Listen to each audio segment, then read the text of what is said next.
role of governance in sustainable economic development, I think, is most importantly indicated by the fact that if you look back at crises that have taken place over the last 30 years, they look in the first instance like economic crises. There's capital flight from a country, or there are huge balance of payments problems, or there are fiscal problems, and so forth. And they are, to a certain extent, manifestations of the crisis.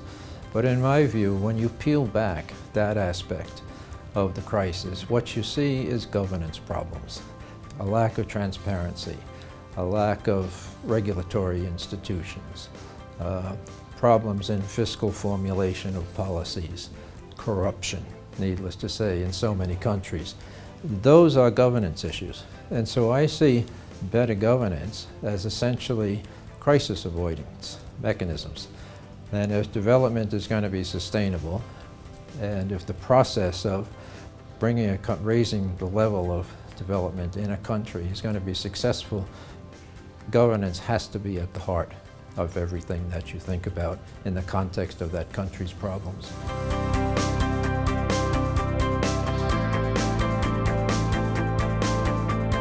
Public interest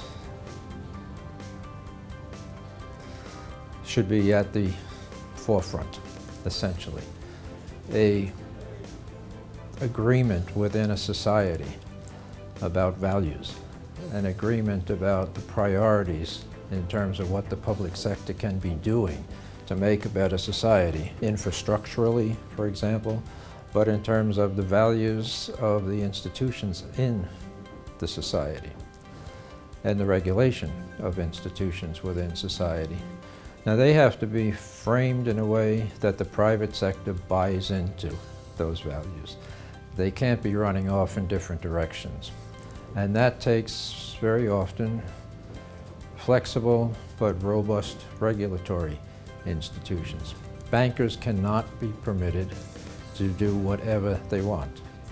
The crisis that emanated in the United States from bad mortgage market conduct, from inherent contradictions in the operation of rating agencies, where it's the companies or countries that they're rating pay to get those ratings. That's a fundamental contradiction between the institutional structure and the values of society. In the United States, unfortunately, although there's been some changes in the regulations of rating agencies, they haven't been implemented with force. As recently as a couple of weeks ago, the Securities and Exchange Commission, the SEC, came out with a report on the operations of rating agencies, and they pointed to a number of fundamental issues that still remain within those agencies. So you've got to marry the two. You've got to have good but appropriate regulation, and you have to enforce that regulation. And I would emphasize, I think, particularly in the context of the U.S. experience, when the crisis is generated by the actions of individuals, those individuals must be held to account.